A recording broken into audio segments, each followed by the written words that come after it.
Oh, kabarnya hari ini bagus ya, kita dapat tembok dengan latar belakang yang sesuai tema ya.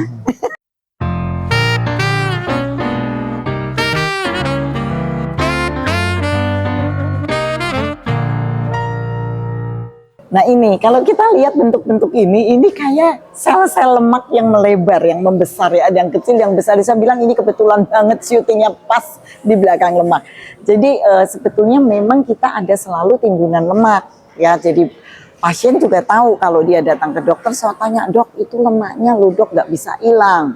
Ya itu yang namanya timbunan lemak lokal. Jadi kita tidak bicara mungkin orang yang sangat besar, yang obes dengan lemak yang banyak di mana-mana. Tapi yang kita bahas kali ini anti-aging Devote hanya lemak yang pada timbunan lokal.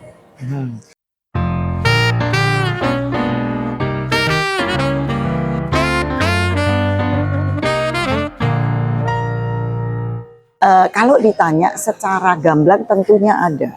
Ya, karena beberapa pola makan akan berpengaruh terhadap penimbunan lemak di perut.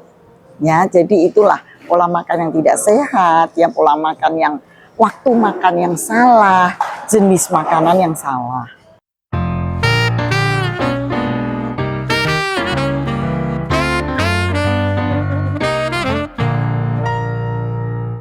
Jadi gini, memang ada beberapa dari kita yang malang, yang mempunyai genetik dengan tertentu, ya baik itu keturunan maupun itu mutasi, maupun itu yang namanya SNP, ya.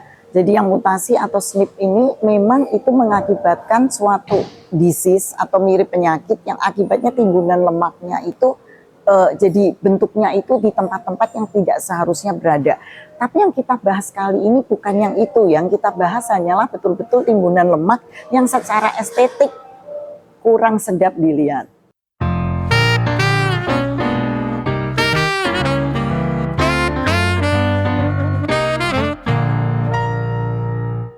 Ya, jadi kalau lemak-lemak biasa itu kita sebut lemak di bawah kulit.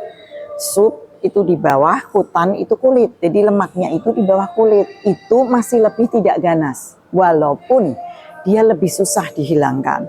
Kalau lemak perut itu sebetulnya lebih stabil. Itu karena faktor metabolik, salah makan tadi, salah hidup tadi. Ini lebih berbahaya karena inilah yang memicu penyakit jantung, penyakit stroke, penyakit pikun ya, penyakit kardiovaskular dan penyakit degeneratif.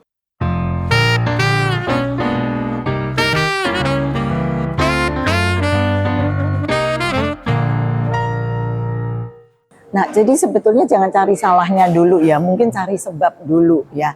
Karena dia udah rajin olahraga dan juga sudah diet ya. Kita tanya dulu olahraganya jenis apa.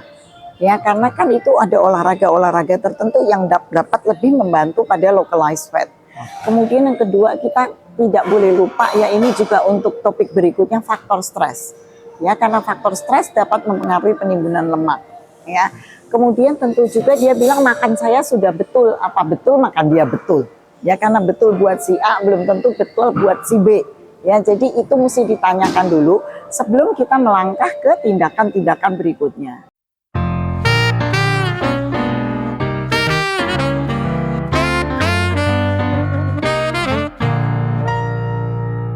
Sebetulnya diet itu sangat sehat. Ya lepas dari perannya juga membantu melonggarkan size celana, dia juga merupakan diet yang sangat sehat yang sebaiknya diikuti.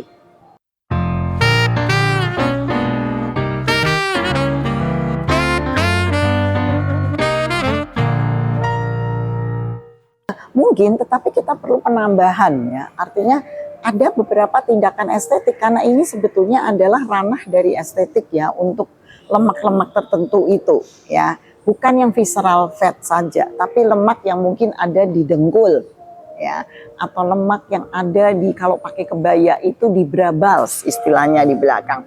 Nah di situ banyak sekali tindakan estetik yang dapat dibantu untuk membantu mengurangi penumpukan lemak.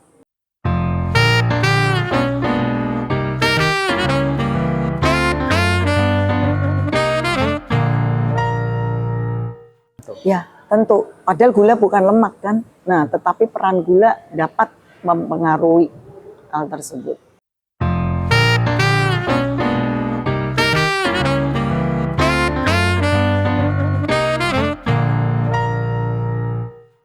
hormon juga, makanya itu yang tadi saya katakan pola hidup ya, karena sering orang-orang sekarang itu hidupnya malam menjadi siang dan siang menjadi malam, diputar. Dan tentunya hormonnya pun akan terputar. Dan sebetulnya itu bukan karena tuntutan pekerjaan, karena tuntutan pekerjaan dia harus jaga malam, memang shiftnya malam, itu hal yang harus kita bicarakan masing-masing. Tetapi ini adalah semata-mata karena dia tidak mau tidur di malam hari.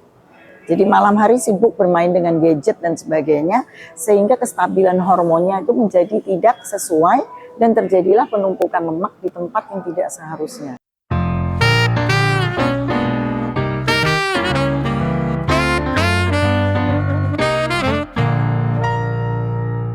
Sebetulnya tidak hanya pola makan, tapi seluruh lifestyle yang harus dirubah.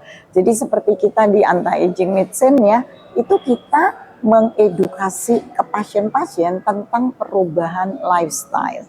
Lifestyle ini penting, jadi tidak cuma makanannya saja ya. Dan tentunya kita tidak boleh melupakan adanya tindakan-tindakan estetik ya, sepertinya kita melakukan penyuntikan ya di daerah-daerah dengan lemak. Kita memberikan energy based devices untuk dengan alat-alat ya, cuman beberapa krim, beberapa suplemen dan koreksi hormonal. Oke dokter, terima kasih dok atas advice-nya. Kita jauhkan, hempaskan lemak-lemak nakal di tubuh kita dok. Bagus, yo. Terima kasih banyak. Sampai berjumpa di lain kali. Semoga untuk video berikutnya dapat dilakukan pada waktu yang lebih teratur. Jadi misalnya tiap hari Rabu, seminggu sekali, sehingga kita akan mendapatkan edukasi yang berkesinambungan. Terima kasih.